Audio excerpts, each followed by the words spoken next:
is up, everyone? Welcome to this edition of There Can Only Be One, the podcast that puts together the all-star best of playlists of your favorite bands and artists. Hello to all of our listeners in Brandon, Florida, and around the world. How the heck are you guys doing? All right, we are going to take a big lighter, hold it real high, crank it to the highest point of that the flame will go. And with the other hand, we're going to raise the horns because we are celebrating the one and only Dio. And here to join me, Lyle Robichaud is back on the show. Lyle, how you doing, man? Jason, I am doing fantastic, and I've been waiting for this episode for a long time. We are standing on hallowed ground, my friend. Oh, yeah. The voice of Ronnie James Dio, one that graced us over many acts and many albums, arguably one of the best voices in metal. You're the one who brought this. And I know in past episodes, you have talked about the Kill Switch Engage cover of Holy Diver and how much that song means to you. But Dio as a whole, the band. Dio as a whole, man, you don't expect to be a loss for words when it's something you've talked about so much in your life. This is the hockey dressing room. This is my workout playlist to this day. We talked before the podcast about how I love bar rock, and I love classic metal, Def Leppard, Judas Priest, that kind of metal, not new stuff, the old stuff. And if metal ever had a paint by numbers, Ronnie James Dio put the numbers. This is the blueprint for so many things that you see nowadays that were birthed out of bands like Black Sabbath, bands like Ozzy by himself, bands like Dio. But Dio specifically, just the aura that this man had.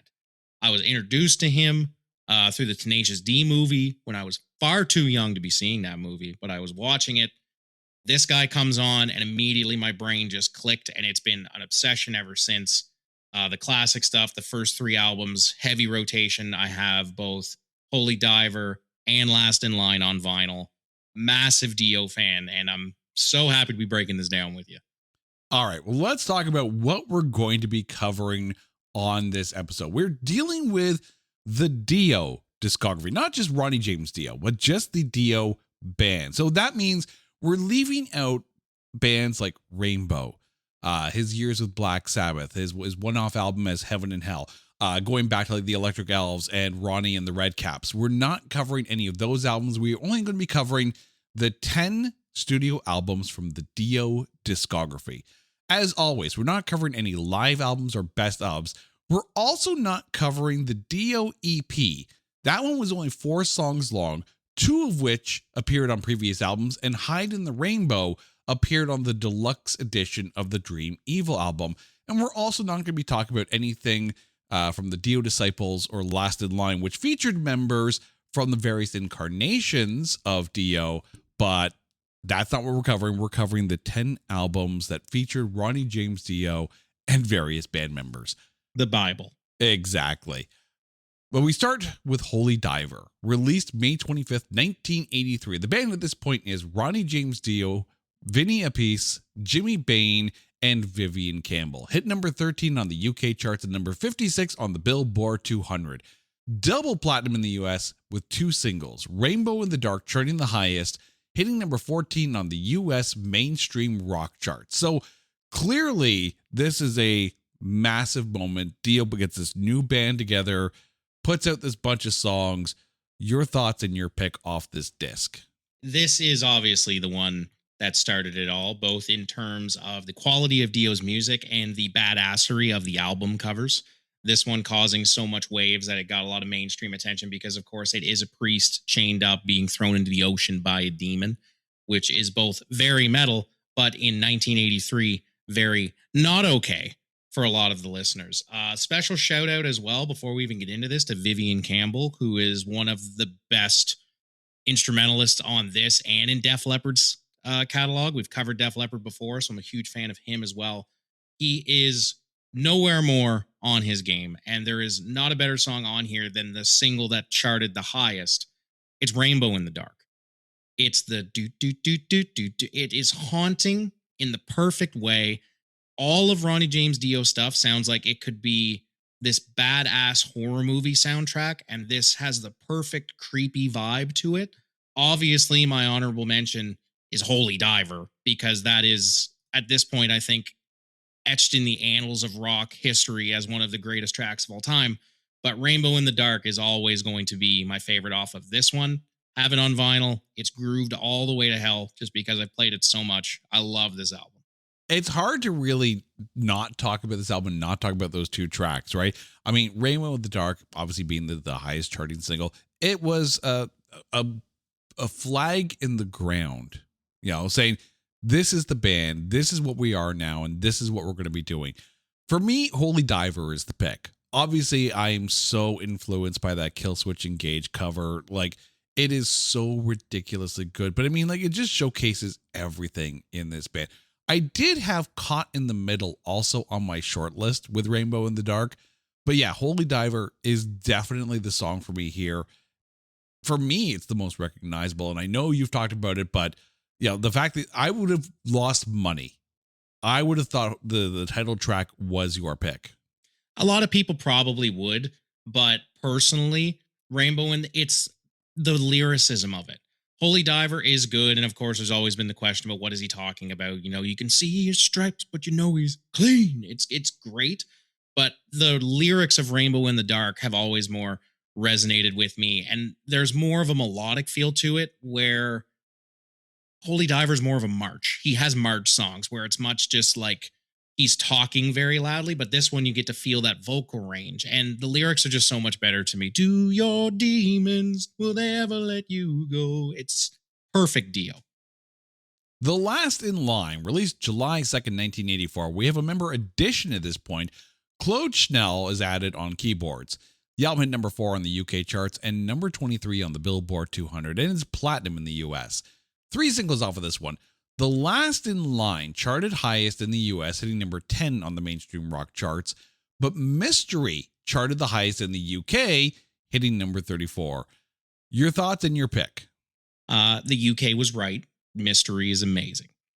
Mystery is my pick off of this album. And honestly, my honorable mention is One Night in the City, which I think is a slept on deep track of his. The storytelling in One Night in the City through the lyrics, it's a song with a plot, which I always love when there's a story being told. I always called it the evil version of Don't Stop Believing, which I love very much. But I think that the UK had it right. Mystery being the highest charting single makes sense. That's the best one off of this album. This is the other Dio album I have on vinyl, and cover to cover, it's incredible, but it has to be Mystery. See, I had Mystery and I had One Night in the City on my short list. Same thing with We Rock, because there's just something very fist pump in the air kind of vibe about that song. I'm going with the title track again, though, because you start off with this very soulful beginning of the song. You do. Right? This just showcased Dio's voice perfectly. But then the keyboard stabs in this are kind of like a nice cinematic addition to this. Like, shout out to Claude Schnell on this one. Like, just the addition of those keyboards. I mean, you heard it in Rainbow in the Dark on the previous album, but really a bit more to the forefront on this track. It's true. And I think a lot of people, because it's crazy that Dio is one of the ones that hasn't stuck as there's people out there that I know that are like, I haven't listened to a lot of Ronnie James Dio outside of his appearance in Black Sabbath. And I'm like, okay, that makes sense. And when they listen to it, they're like, there's so much more instrumental variety here than I expected there to be. And there is a lot of experimental stuff for him being like a godfather of metal. And the keyboards, I think, are where he shines. A lot of the songs you'll see on my pick list are because they have like a great keyboard backing. I mean, yes, obviously it's the 80s. Obviously it's going to have, the keyboard aspect to it because that was the 80s. I mean, just listen to, various albums from Rush during that time. Of course it's going to be one of those things. But I mean, just because it's a signature of the 80s doesn't mean it doesn't add a lot to the mix. Yeah, 100%. There's a difference between it being the thing that everybody's doing and it being done well. Because everybody can be doing it, but when you do it really well, that's when it really, that's why it was so popular. Yeah. Because of stuff like this. And this is a prime example of that. Sacred Heart, released August 12th, 1985. The album hit number 4 in the UK and Finland and number 29 on the Billboard 200. It's gold in the US, with 2 singles. Rock and Roll Children charting the highest, hitting number 26 on the US mainstream rock charts and the UK charts. Bit of a note here.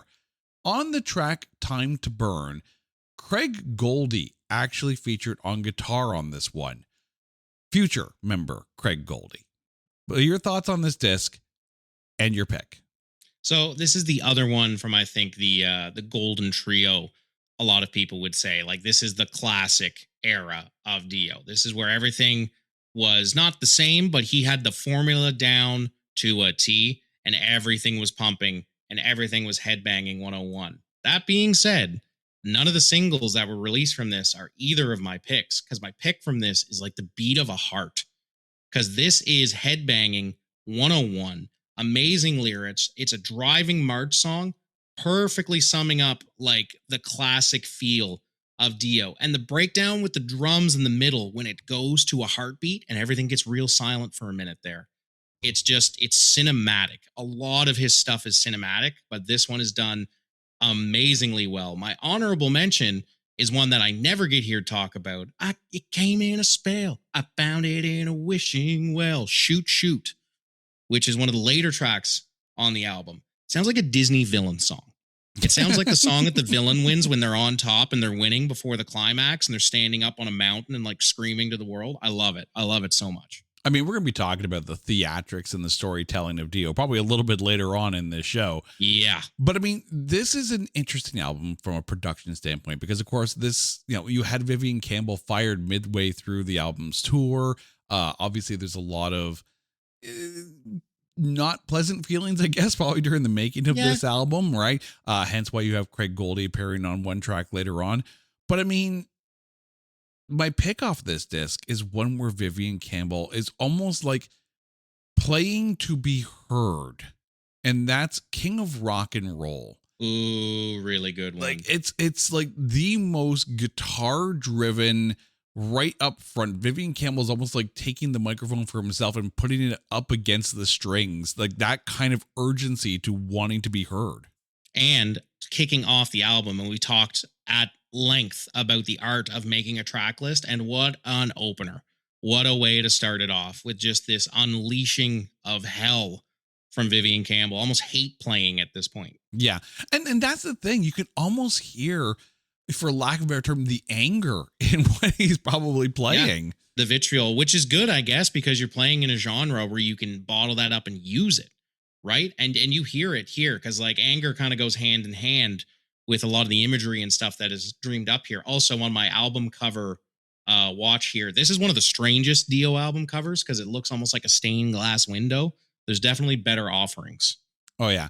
But I mean, like, that's also, I mean, I remember here, seeing, some online discourse about this, like as the art of the album cover. And it's really not there anymore because I mean, albums really aren't there anymore. Yeah. It's mostly just the little square picture you get of the person on Spotify when you go. But I think that's one of the coolest parts about making an album is you get to like visually encapsulate on the front. And that is an art that Dio is amazing at. All of these album covers, sans Sacred Heart, are really good.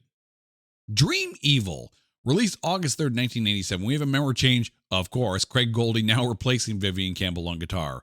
The album hit number 2 in Finland, number 43 in the US. 2 singles off of this one.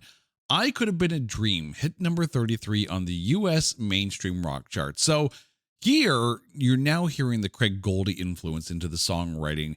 And I really like what Craig Goldie adds to the mix on this. Yeah, it's definitely, you hear it sound newer almost. There is more of a polish to it, which I don't think when you put so much production into something like this band did is a bad thing. When you have so many moving pieces, something sounding a little bit more polished and a little bit less gritty isn't a negative, even though some people who are fans of the genre might say it is.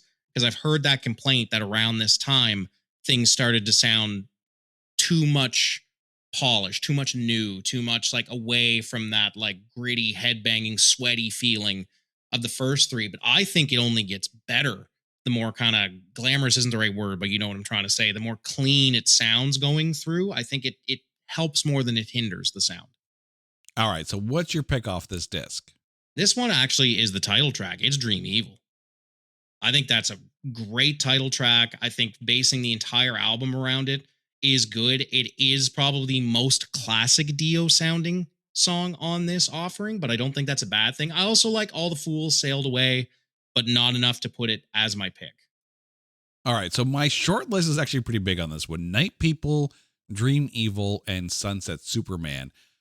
But my pick is actually one that was not released as a single, and I'm a little surprised because it almost feels like the kind of song that is crying out for some very conceptual music video. Because, of course, we're talking about 1987. Of course, people are doing like little mini movies for their freaking videos back in the day. Naked in the Rain is such a cinematic feel. Yeah. I am surprised it wasn't released as a single. So many of his albums feel like they're a score to some movie that you've never seen. Mm-hmm. Like it feels like it's a score to some dark fantasy epic, like The Dark Crystal, but turned up to like 105.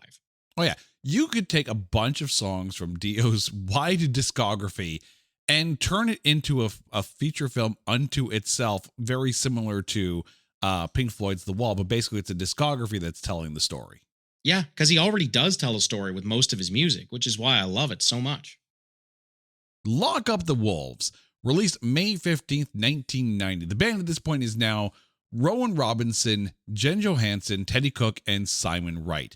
The album hit number 9 in Finland, number 61 on the Billboard 200. There's one single off of this one, Hey Angel, hitting number 94 in the UK, which was actually the last single ever released by the band Dio until after Ronnie James Dio's death, and the song Electra was released as a posthumous non-album single.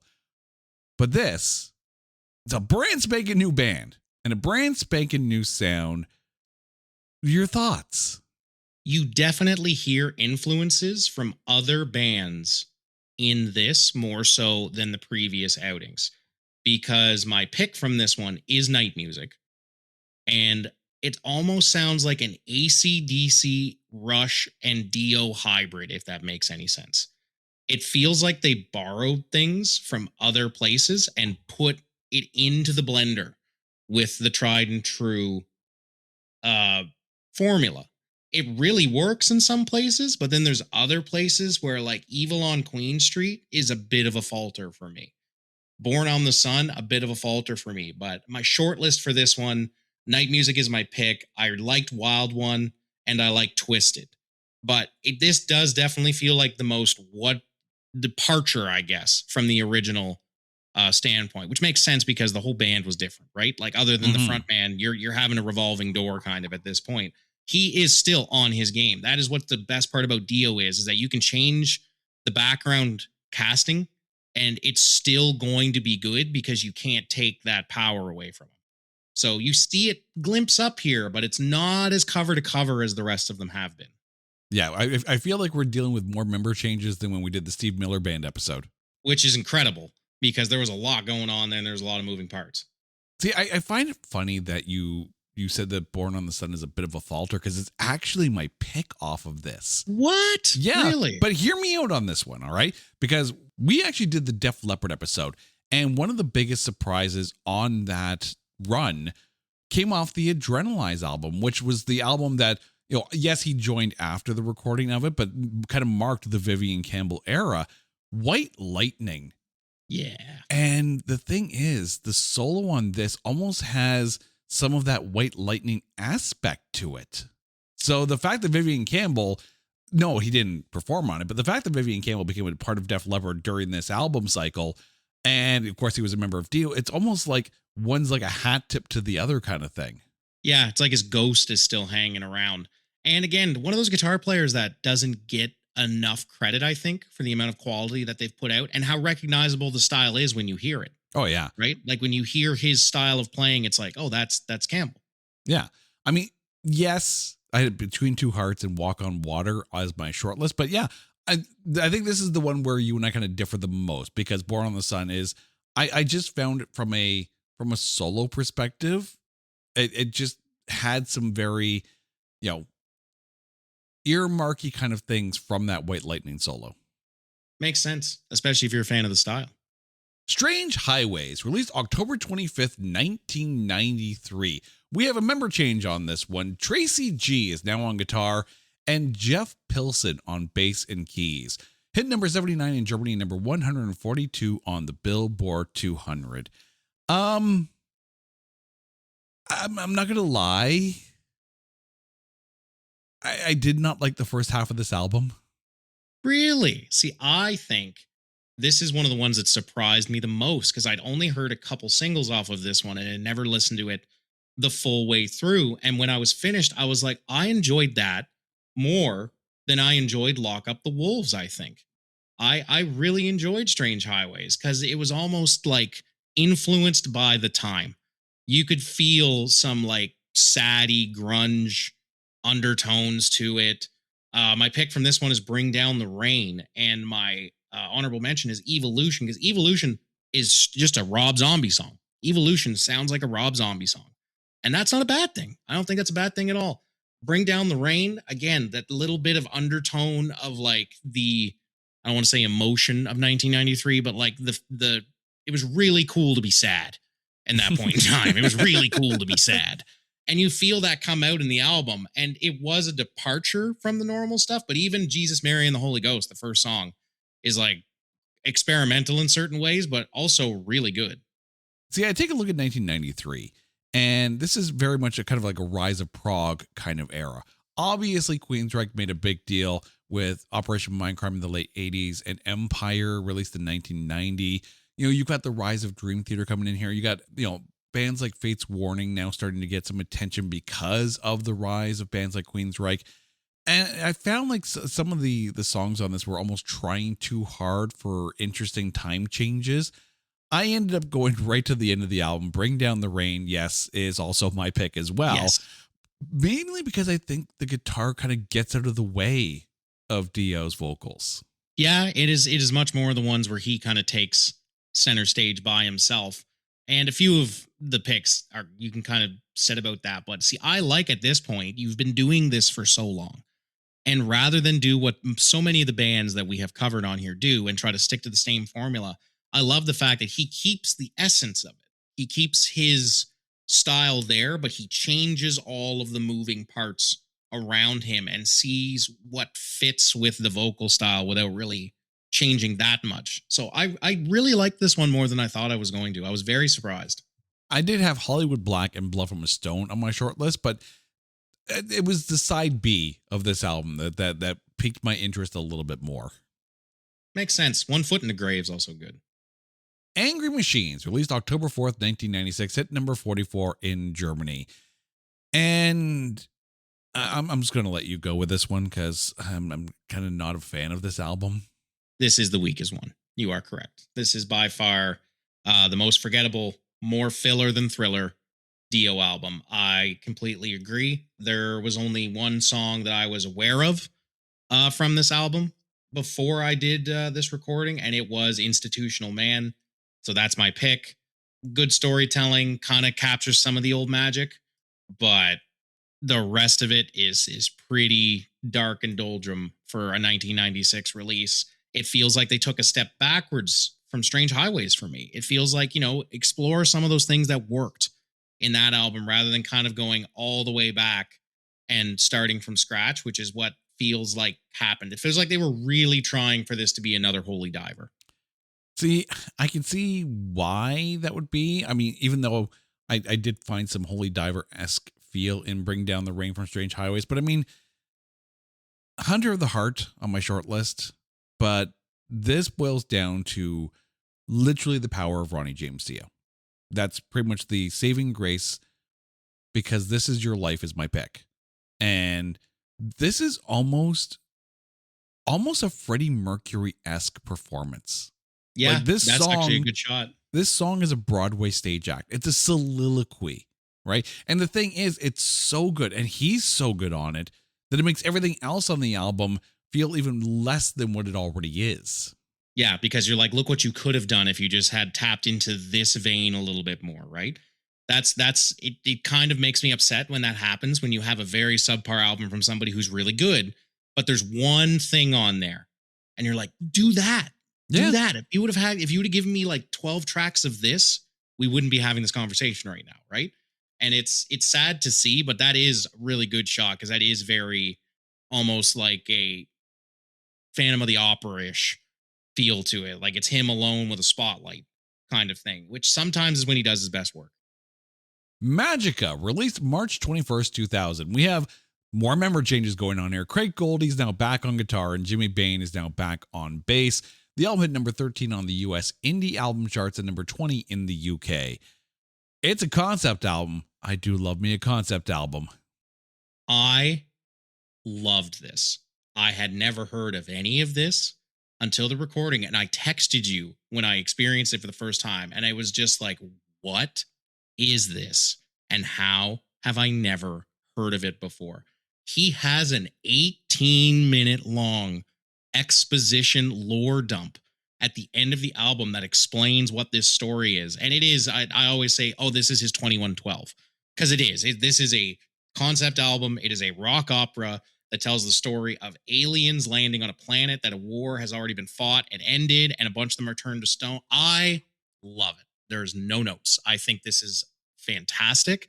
I went and listened to this like 2 or 3 times. I listened to this mowing my lawn, and it took like the whole time for me to do it. And I just was in awe the entire time. It's an evil Broadway play. We just said it, but it is. It's an evil Broadway play. It's spooky.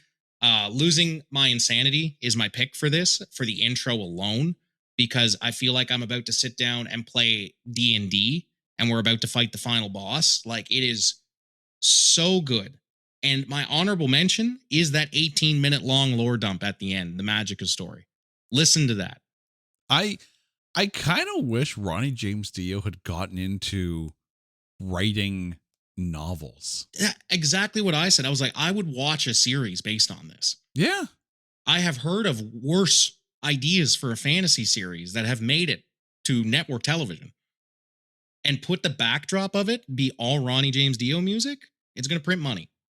See, here's what I don't understand. And, you know, we talk movies as well over on It's Not That Bad. And we have talked about some sci-fi films, and we've talked about some fantasy films. And some of the stories that are found in concept albums, it feels like an untapped market for new kind of avenues of storytelling, new stories to bring to the screen. Yes, obviously some concept albums have been brought at me. Obviously, Pink Floyd's The Wall, probably being the most notable of them. But I mean, why don't we get a movie of an album like Magica? Why don't we get an album from like Operation Mindcrime? Why don't we have something from Metropolis Part 2, Scenes from a Memory from Dream Theater, or even Brutal Planet from Alice Cooper? 2112. Exactly. I don't know how you do that film. But I mean, would give it to like the people that made Into the Spider-Verse. Make it animated. Ooh, that'd be a good one. Give it to the people that make Into the Spider-Verse. And this one, what made me think of this was, do you watch a show called Love, Death, and Robots? I have actually, yes. You have. Have you seen the Red Hot Chili Peppers episode? No, they did in the most I haven't seen that one yet.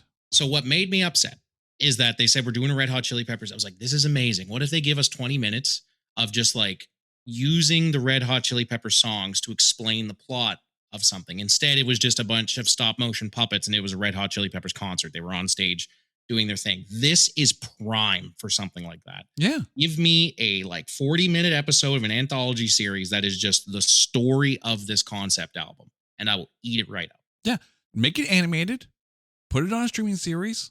You know, you could even take chapters based on the actual songs themselves. They basically their own episodes. And it doesn't even have to be like proper 25-minute, 30-minute, hour. No, you don't need to go. No, not at all. You could do it the length of the song. Yeah. Yes, and you could do it like now we're just putting together a pitch package now, but we've done it before. And we still haven't got paid yet. Yeah, do an anthology series called like A Concept, and have it be every episode is another concept album given a bite size, and whichever one does well, you turn it into a full series. Like, there is a market for this, I think. Because I didn't know of this. I was a big Dio guy, and one of my best friends back in Minnow is an even bigger Dio guy than me, has a Black Sabbath tattoo, is all about it. And I was like, I texted him and I was like, I'd never listened to Magica before. And he was like, oh, isn't that the weird concept album from like 2000? I haven't really listened to that either. And then like an hour and a half later, he just was like, oh my God. So like even fans of his are somehow lost on this somehow. This is by far the best album after the original three. Yeah. By far. It is so freaking good. I had Ariel and Fever Dream on my short list, but Charles is my pick off of this one. I don't know if I pronounced that properly, but is it me or is there's almost like a cat scratch fever aspect to that riff? Yeah, 100%. There is so much variety in this as well because he does kind of all the things we've been talking about up to this point. There's the classic Dio, there's the storytelling, there's the hauntingness to it, but there's also like some turns in what like genre of music, I guess, that he's trying to like staple himself in track to track. It is damn near perfect for a concept album. Yeah. I mean, Charles feels like the kind of song that could live outside the concept album and act as a live track, but holy crap.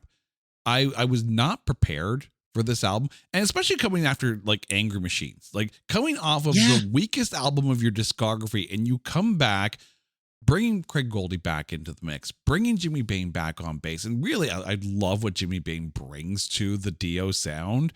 Yeah. But holy crap, this was such a good disc. I want this on vinyl. That is my next purchase, is I'm going out and finding this and having it in my collection, even as a weird conversation piece. Like, what's one of the craziest things you own? Do you want to hear the best Dio album you've never heard in your life? Sit down, check your brain at the door. You're about to learn about the stone space people that are in. Like, the first track even just sucks you right in because it's a 54-second transmission that the aliens are putting out when they're landing on this planet. Like, all this data can't be right. It's impossible to turn organic matter to stone and then turn it back again. And I'm just like, what is this? Like, you're so drawn in right from go. Yeah. I mean, if you're a fan of bands like Coheed and Cambria, you're going to freaking love this album. 100%. 100%. Killing the Dragon, released May 21st, 2002. We have more member changes. Doug Aldrich is now on guitar, Scott Warren on keyboards, and Jeff Pilson is back on bass. The album at number 18 on the US indie charts and number 199 on the Billboard 200. I mean, you go from Vivian Campbell to Craig Goldie to Tracy G, back to Craig Goldie, now to Doug Aldrich. I love what he adds to the guitar on this album. Yeah, it's almost like you can't say that, oh, well, it sounds too much like the other stuff, because it's almost kind of impossible album to album, because there's somebody new every time and they all bring their own kind of like Mio flavor aid to the base, bulk of what you're taking in that is Dio. Yeah. And I mean, for this album, 9 albums into the Dio run, multiple member changes throughout the years, it's 19 years since the release of the first Dio album. This is the album with the longest shortlist for me. Wow. That doesn't that speak to him? Yeah. Doesn't that speak to the greatness? Oh, I was so digging on this. I had Along Comes a Spider, Better in the Dark, Guilty, and Before the Fall. But Dio knows how to write a title track. Like, Killing the Dragon is such a really freaking good banger. Yep, right out of the gate too. Just like the other one, it is first, front and center. The first thing you hear is, because that is on my short list as well. Yeah, 100%. But you know what? It's speaking of bass again. It's the triplet gallops that are on bass. That dun dun dun dun dun dun dun. It's like, oh, I mean, it's kind of like an Iron Maiden signature. The Steve Harris kind of gallop on bass. But I mean, if it works, do it. Exactly. And he's been no stranger to like taking things that have worked in other places. And like I said, not basing his entire new project around it, but almost like sprinkling it on as seasoning to like add to what he knows he already has. Because I think this is my longest short list, because Killing the Dragon was on this short list. Better in the Dark also on my short list. My actual official honorable mention was Guilty, but I mentioned the workout playlist. Push is on that forever. Push from this album is on the workout playlist forever. It is the best song to do bench presses to. If you do the gym like I do, put this on. I promise you won't regret it. You will up your PR by like 25 pounds. It goes through your veins. This does. Last album of our run, Master of the Moon, released August 30th, 2004. Yet another member change. Craig Goldie's now back on guitar and Jeff Pilson's now back on bass. The album hit number 16 in Finland and number 20 on the UK rock and metal charts. I mean, I don't think this is as full an album as Killing the Dragon. Like, kind of front to back, I love Killing the Dragon as an album. But I mean, this is still a really solid album. And again, you get the players that really bring it on this disc. You do. You 100% do. And for those of you keeping track, this is his best album cover. This is my favorite album cover. I like the shift from the reds and the yellows and greens to the like purples and blues. I love the giant monster holding the moon in his hand. This is the one. This is the best album cover he's put out, and that counts for something in my mind for anybody keeping track at all. All right, so what's your pick off this disc? My pick from this was Death by Love, which almost sounds like classic Dio, but with just more Judas Priest than not. It sounds like a Judas Priest song to me, and that's the team up that I would have loved to see. Rob Halford and Dio doing something together would have been incredible. I think they are almost like one is the sun and one is the moon kind of thing. Like there's a yin yang there where they're two sides of the same coin. Honorable mention was the title track, The Master of the Moon. Haunting, great imagery, very for anybody who doesn't know what I'm talking about, like a Mr. Crowley almost vibe to it. I am once again going with the lead off track off this one. One More for the Road. I mean, it's pedal down. This is a speeding tick waiting to happen. Absolutely. Right out of the gate too. Yeah. Right from go. It is it's a good song. He's very good at that art form that we talk about pacing an album out. Yeah. I mean, I had Master of the Moon, The Eyes, and Living the Lie on my short list, but One More for the, it almost feels like it's the perfect song for the final Dio album. Yeah. Even it's starting off with One More for the Road is very appropriate. Yeah. Almost. Like it almost feels like he knew in a way. Like it's weird how things work sometimes because this does have almost like a finality to it, if that makes any sense. Yeah. All right. But now that we've done the 10 album run comes the hard part. You knew this was coming, Lyle. Yeah. And this one is this is probably one of the hardest ones of these we've ever had to do, quite honestly, because there's still 3 that I'm like, which one is it going to be? All right. Well, remind our listeners what your 10 song picks are from the 10 album discography of Dio. And if there could only be one Dio song, what's it going to be? Okay. So from Holy Diver, it's Rainbow in the Dark. From Last in Line, it's Mystery. From Sacred Heart, it's Like the Beat of a Heart. From Dream Evil, it's Dream Evil. From Lock Up the Wolves, it's Night Music. From Strange Highways, it's Bring Down the Rain. From Angry Machines, it's Institutional Man. From Magica, it's Losing My Insanity. I'm trying to buy myself time. From Killing the Dragon, it's Guilty. From Master of the Moon, it's Death by Love. And if there can only be one. Okay, I'm gonna preface this. I would not say that any song off the Magica album is there can only be one, but if you're only going to listen to one of these albums cover to cover, listen to Magica. So this one has an asterisk. This has an asterisk next to it because while it doesn't have his best song on it. If you're going to listen to anything cover to cover that we've talked about today, do yourself a favor and go find Magica somewhere. I think I'd put Killing the Dragon in there as well because that's also fantastic front to back. Yeah, because like some of its parts, right? Like is the single best song on there? No, but my God, are they solid albums. It has to be Rainbow in the Dark. Yeah. I think it has to be. It started everything off. Holy Diver is just, you could put that in the Smithsonian. Like you could put that to represent a whole genre of music and where the roots came from. So there's something to be said about that, but it's also something to be said about how difficult it is to pick one off of this. Oh, yeah. So off of Holy Diver, I went with Holy Diver. From The Last in Line, I went with The Last in Line. From Sacred Heart, I went with King of Rock and Roll. Off of Dream Evil, I went with Naked in the Rain. From Lock Up the Wolves, Born on the Sun. From Strange Highways, I went with Bring Down the Rain. From Angry Machines, This Is Your Life. From Magica, I went with Charles. You're right. This is such a good album. It's such a good album. And I can't believe I'd never heard of it until this. Like, yeah, for someone who likes a good concept album, this was in my wheelhouse for sure. I honestly think one of the most pleasant surprise. I've been on your show a lot for many different things and have consumed a lot of stuff that I hadn't looked at before. This might be the most pleasant surprise doing any research for for your various shows. From Killing the Dragon, I went with Killing the Dragon. And from Master of the Moon, I went with One More for the Road. I mean, this is kind of an easy pick for me. It's Holy Diver. Absolutely. But I mean, Charles is really freaking good, though. I was so close to just trying to cheat my way somehow to the original plan, as I was going to say, the 18-minute lore dump was that there can only be one, because you have to listen to the whole album to get what it's about, to tie all up in a bow. So it's almost cheating, and I'd put a whole album on there. But Rainbow in the Dark is like an anthem at this point. Like, that plays, and most anybody that's into any kind of heavy music knows exactly what they're getting themselves into, and they know exactly what it is. Like, it's too perfect to ignore. All right, Lyle, thank you so much for this. Now, remind our listeners where they can find your podcast out there.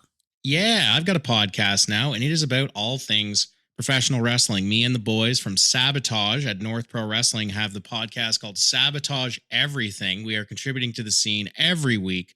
So if you like pro wrestling, come find us on YouTube at North Pro Wrestling. And also, I am a producer for Anthem Sports and Entertainment. I love wrestling in all its forms, but watch TNA every Thursday night. All right, dude. Thank you so much for this. And to you, our dear listeners, well, you guys know the drill.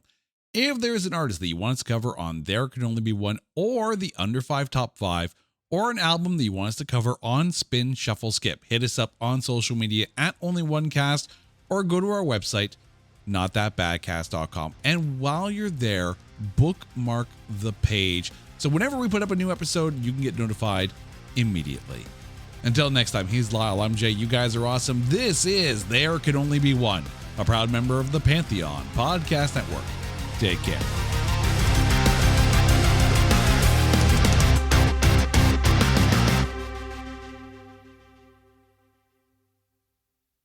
Hey, this is Eric Hutchinson. I've joined the Pantheon podcast family, and I hope you'll come check out my new podcast, Songversations with Eric Hutchinson. Each week, we find out what music matters most to the people who define our cultures. I interview famous guests like actors, musicians, comedians, politicians, and everyone in between. We listen to music together, and we talk about the soundtrack of our lives. It's funny, insightful, revealing, and it's a great way to discover new music. So come check me out, Songversations with Eric Hutchinson, wherever you get your podcasts.